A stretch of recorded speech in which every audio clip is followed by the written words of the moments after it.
Hi everyone. Today let's talk about section 1.5, quantifiers, propositional calculus versus predicate calculus. What we have been studying in the last two sessions is propositional calculus, the study of statements which are specifically either true or false and the logical connectives and or implies and the not operator. So those are the propositional calculus.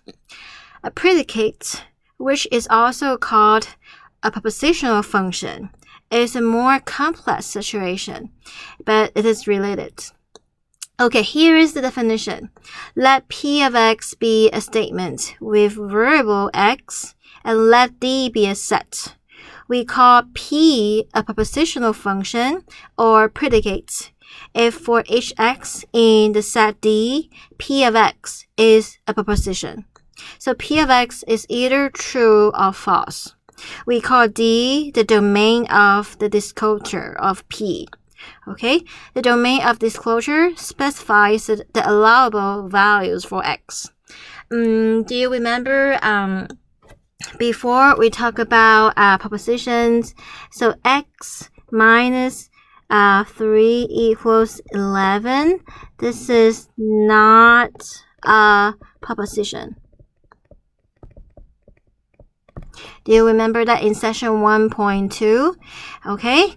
And actually, this guy is not a proposition, but it is a propositional function. Okay, so it is a predicate. So propositional function. Okay, we can let the domain of disclosure be the real numbers. Okay, then for X in the domain of disclosure,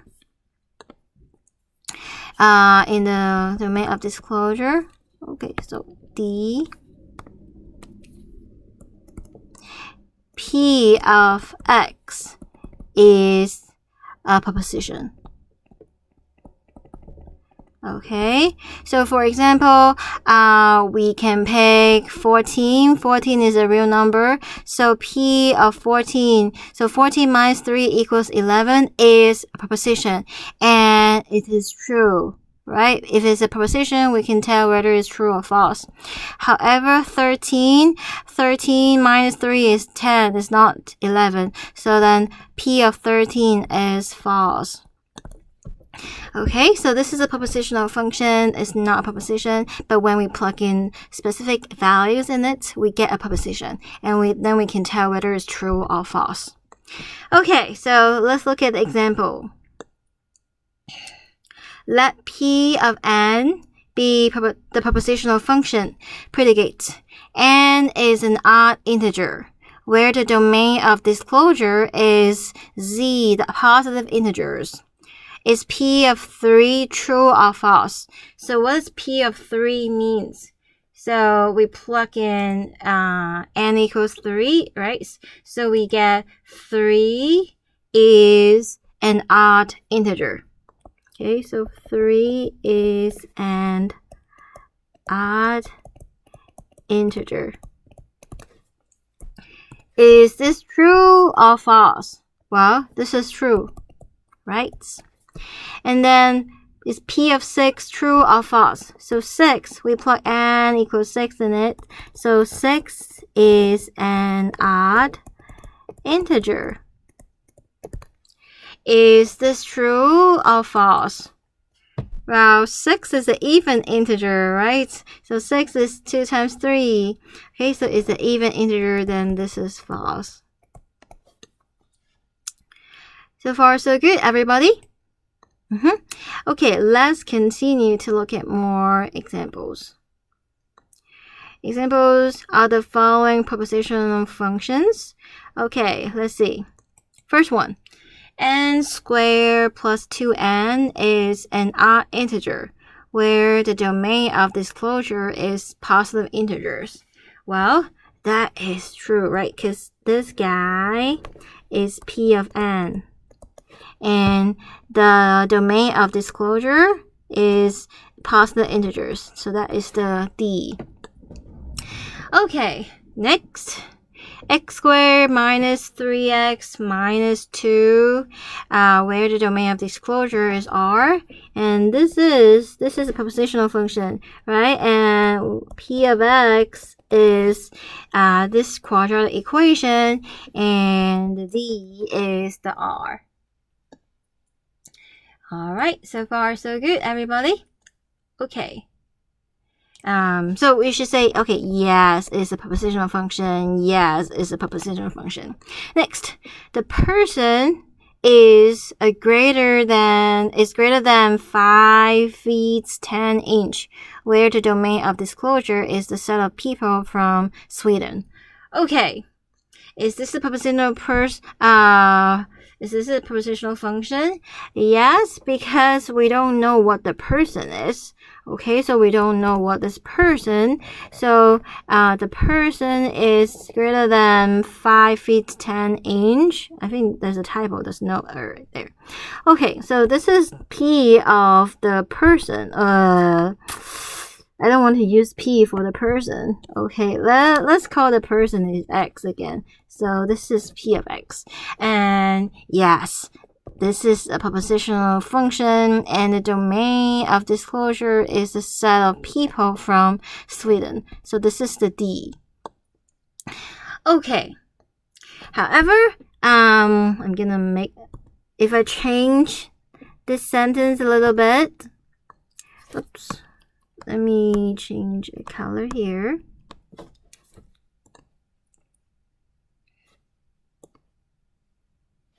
Okay, so if I change this sentence, if we replace the person by, let's say, Jack, okay, then we get Jack is greater than 5 feet 10 inch. Well, this is a proposition, then it's not a propositional function. Okay, because we know that the person is Jack. Then in this case, no, it's a proposition, not a propositional function. Okay, as a function, we need to have a variable. Okay, let's continue. Next, 1 plus 12 equals 6. Can we say this is true or false? Yeah, we can say it right away. So this is not, this is not a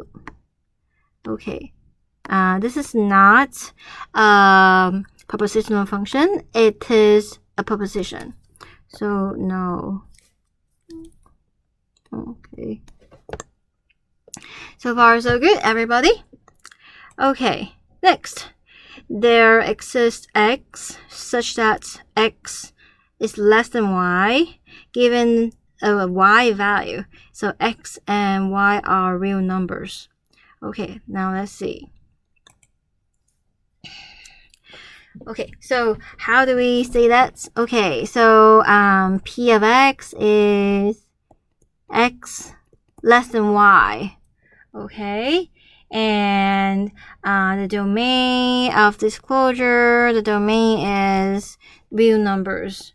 Okay, so is this true? Okay, let's see here. Do you see there exists x? So we don't know what x is, but here it says there exists x such that x less than y given a y value. X, y are real numbers. And actually, this is a propositional function. Okay? And this is a propositional function with existential quantifier. Existential quantifier. And we will talk about what is existential quantifier. So there exists the notation for it. So there is there exists x such that p of x is x less than y given a y value. And well, this is true because because we can let x be y minus 1, then x is always less than y. Okay, and we can do that because we just need to pick a real number, which works. Okay, we will talk about more today, existential quantifier and the universal quantifier. Okay, next. What is universal quantifier? We often use quantifier, also called universal quantifiers, for a given propositional function. So given the propositional function p of x, well, that is x squared greater or equal 0, okay? Where the domain of disclosure is R. Consider the statement for every x, p of x. Well, this statement is now either true or false. Okay, we write this proposition in shorthand for all x. So this symbol means for all. Okay, so for all x, p of x. So then p of x is universal quantified. The statement is now specifically true or false. It is a proposition. So how do we show it's true? Okay, so if this p of x is satisfied for all the x in the domain of disclosure, then this statement is true. If there is one x such that the p of x is not satisfied, then the statement is false. Okay, so the other words for every, for all, for any, they are all universal quantifiers. You can use the symbol for all. Okay, this is a symbol for all. It's like the letter A and then it's upside down. Okay. All right, caution. For a different x, p of x is a different proposition. Okay? And for all x, p of x, this statement is a proposition. It means that for all x in the domain of disclosure, p of x is satisfied. Okay? P of x is true. To find a universally quantified statement false, you just need to find one counterexample. Okay, we just need to find one value that p of x is not satisfied, then the universal quantifier is false because it's not true for all x in the domain, right? And then to show that it is true, well, then you have to show no matter what value you pick from the domain of disclosure, this p of x works. Okay? Yeah, so we need to let x be arbitrary in this case. So far so good, everybody? So we will do some examples here to help us to understand. Okay, let's see here. Is the statement for all x squared minus 1 greater or equal to 0 true or false if the domain of disclosure is R? Okay, let's think about it. X squared minus 1. So x squared. Well, think about x squared. What is x squared?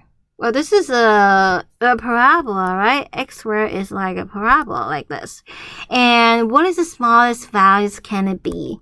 Oh, I would say the smallest value is 0, right? So when x is 0, x squared is 0. Okay, let's try to plug in. When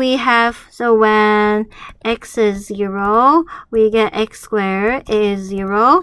Then x squared minus 1 is negative 1. Wow, is this guy greater or equal to 0? No, this guy is not greater or equal to 0. So see, we have find a counterexample. So there is an x value such that the p of x is false. Okay, so that's why this gives us a counterexample. So the statement is false. Okay, everybody? Yes, because the statement for all x, this guy happened, as long as we find one value such that this does not work, then we can show it's false. Okay, next. Is the statement for all x squared minus 1 greater than or equal to 0 true or false if the domain of disclosure is z plus positive integers? So positive integers is like 1, 2, 3, etc. So in this case, well, x guy, so x is greater or equal to 1. Well then, look at our picture. 1 is here. When x is greater or equal to 1, what happened?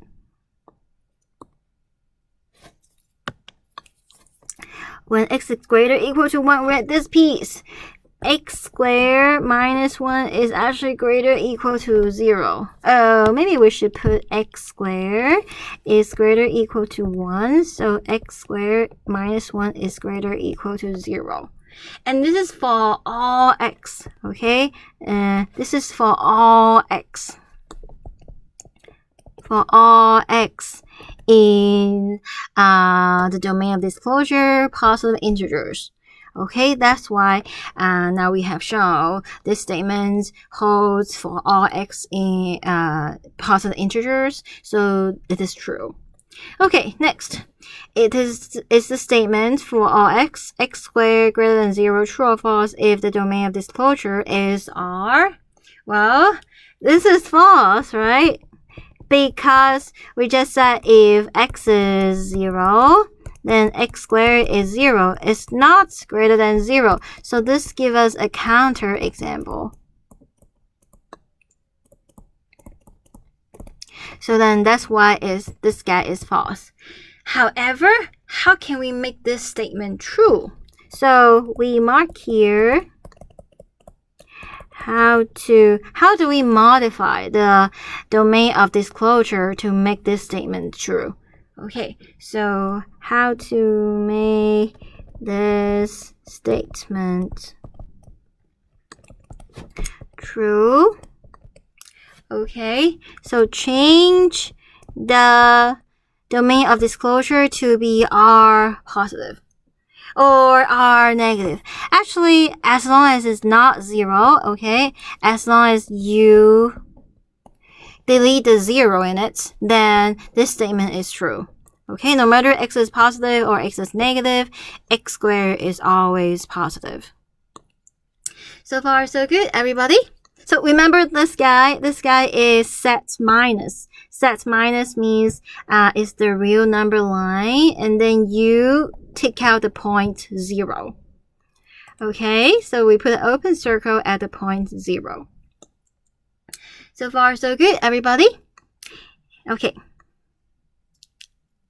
Next, let's summarize here. Again, to prove a universally quantified false is easy. You just find one value from the domain of disclosure, which makes the universally quantified statement false. Generally speaking, to prove a universal quantified statement true, you have to prove it is true for all values in the domain of disclosure. You either test all values of the domain of disclosure, or it involves writing a proof. Okay? You cannot prove a universal quantified statement true by showing that it works for one or some elements of the domain of disclosure. You must show it works for all the elements in the domain of disclosure. Okay, so just be careful, cannot. Okay. Let's look at this statement. Is this statement for all x 1 over 1 plus x squared less than or equal to 1 true or false if the domain of disclosure is R? Okay, let's see. What do we know? Okay, we know, let's see, x in R, right? Then x squared, what is x squared? We know x squared is greater or equal to 0. right? Then, okay, this is what we know. How do we get from x squared to this guy? Well, you see x squared is in the denominator. But the denominator is not only just x squared. We have x squared plus 1. So what do we do here? So x squared greater or equal to 0, then you can add 1 on both sides. Adding a number won't flip the inequality. So you have x squared plus 1 is greater or equal to 1. And then you're gonna flip it over. Okay, 1 over 1 here, 1 over x squared plus 1. When you flip it over, it actually changed the inequality. Why is that? Think about it. 3 is greater than 2, right? When you flip it over, 1/3 and 1/2, which one is bigger? Of course, 1/2 is bigger, right? So when you flipped both sides over, it actually flipped the inequality. So 1 over 1 is still 1. Oh, see, we have shown that 1 over x squared plus 1 is less than or equal to 1. And it is true for all x in the domain real numbers. So that's why we see this is true. And this is a proof. Okay? Alright. We can say let x be in R, and then x squared greater or equal to 0. We add 1 on both sides, and then we flip it over, and then we get 1 over x squared plus 1 less than or equal to 1. Okay, so that is for the universal quantifier. Next topic, existential quantifier.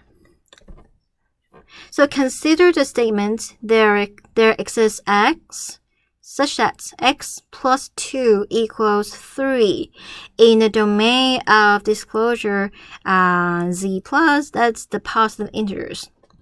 Okay, the shorthand there exists. Well, this is like the E, but left and right we flip it. So yeah, it's kind of funny. For all, universal quantifier is like the A upside down. Existential quantifier that exists is like the E left and right. We flip it over. Okay. So there exists x plus 2 equals 3.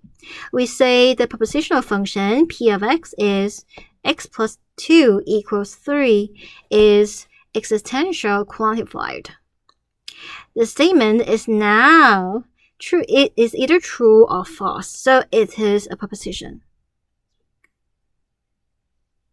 There are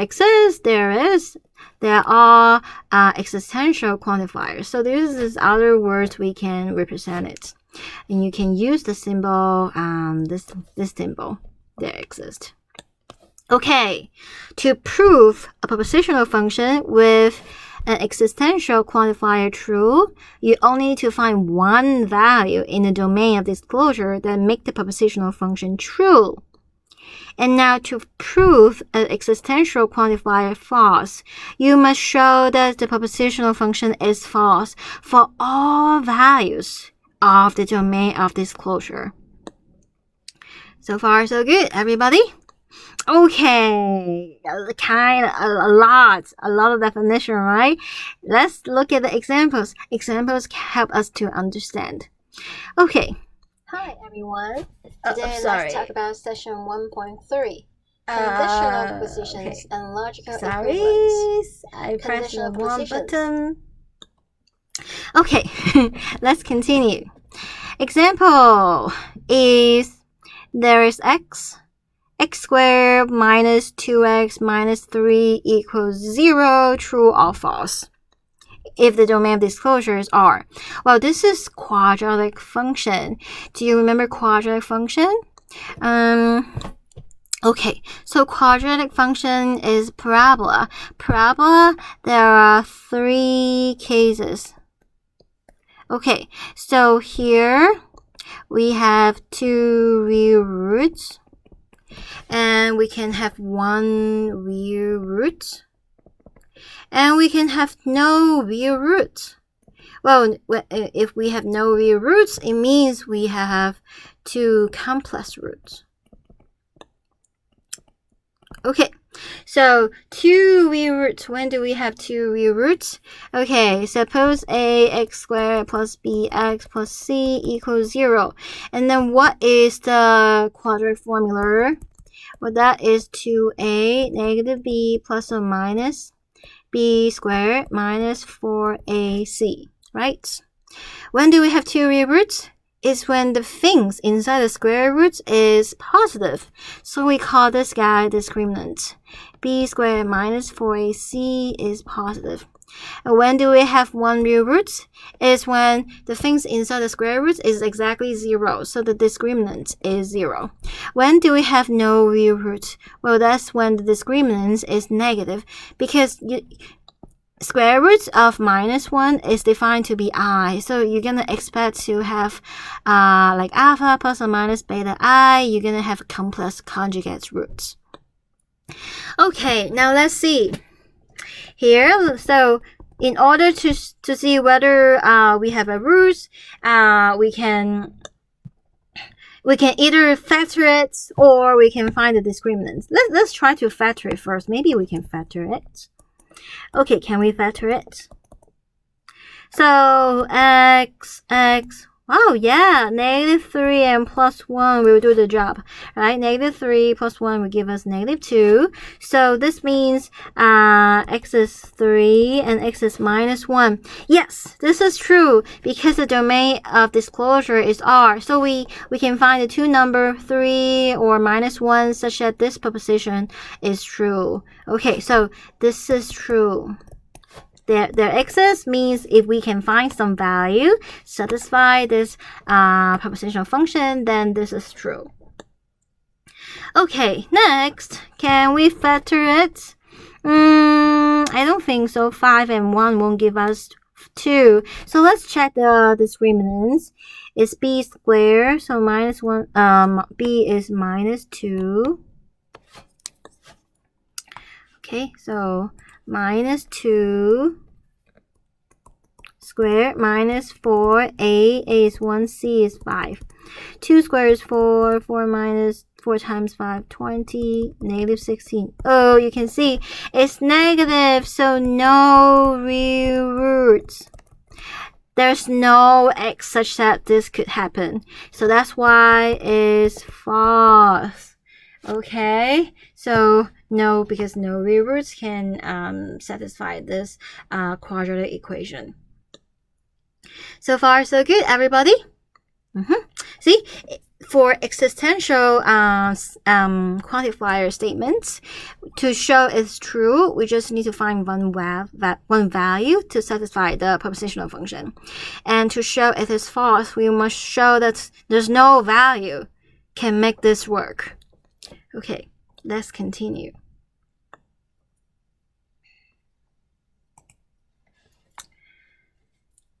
There exists a prime number n such that n plus 1, n plus 2, n plus 3, n plus 4 are not prime. The domain of disclosure is z plus. Okay, let's see. There exists, if we want to, usually how to say whether it's true or false, we plug in some number. We first plug in some number to see whether we can find some value works. Well, if we plug in so many numbers and it's still we cannot find it work, then maybe it is false. Then we try to show it is false for all the values. Okay, so first of all, what are the prime numbers? Okay, let's go through the list and see whether it works. The prime numbers are 2, 3, 5, 7, right? But 7 won't work because, okay, 7, let's see, 7, and then we have 8, 9. So n plus 1 is like 8, n plus 2 is like 9, n plus 3 is like 10, and then n plus 4 is 11. 11 is prime, so 7 doesn't work. Okay, next 11, we think about, okay, 12, 13. Oops, 13 is there, so 11 doesn't work. How about 13? 13, then we have 14, 15, 16, 17. Well, 17 is prime, so it does not work. Let's go down the list. Okay, 17, so 18, 19, oops, 19 is a prime. So, okay, now let's see here. 19, okay, 20, 21, 22, 23. Oops, 23 is there. So, okay, let's see, 23. 23, we have 24, 25, 26, 27. Oh, it works. None of them are primes. So now we have find the prime 23, and then the next 4 following numbers, they are not prime. Now we have found this number. So there exists, yes, there exists that number is 23. It is prime, but the next 4 following numbers are not prime. So this is true. Yeah, sometimes you really need to go down the list until you find one work. Or if you go down so many, you realize you cannot find one, maybe you can try to prove it is false. Okay, it doesn't work for all the numbers. All right, next. Is the statement there is x, such as 1 over 1 plus x squared greater than 1, true or false? If the domain of disclosure is R. We saw this last time, right? Okay, let's see. We start with, because domain of disclosure is R, okay? Let's see. Let's randomly just pick a number. Okay, let's check. If we pick x is 0, what do we get? We get 1 over 1 plus 0. It is 1. Well, 1 is not greater than 1, so 0 does not work. Okay. Let's pick 1. If x is 1, then 1 over 1 plus 1 is greater than 1. No, 1/2 is not greater than 1. See, we find 2 values and it does not work. So maybe this statement is false. We cannot find such a number. But however, to show an extension statement is false, you cannot just pick 2 values. You have to show the proposition is false for all numbers in the domain of disclosure. Okay, so you got to prove it here. So let's see. This is a proof. Let x in R be arbitrary. Arbitrary means it's any number, let x be any real numbers. Okay? And then, well, what's x squared? Well, x squared is greater or equal to 0. This is what we know, okay? And then, how do we get from x squared to this expression? Well, look at the denominator. We add 1, right? So x squared plus 1 is greater or equal to 1. And then we flip both sides. So when we flip both sides, it's similar to what we did before, right? When we flip it over, it's gonna flip the inequality. And see, now we have shown that for all x in R, 1 over x squared plus 1 less than equal, so not greater than 1. So now we have shown all values in the disclosure, the propositional function is false. So that's why it's false. Okay, so far so good. No x in R can satisfy that proposition. So that's why this existential statement is false. Okay.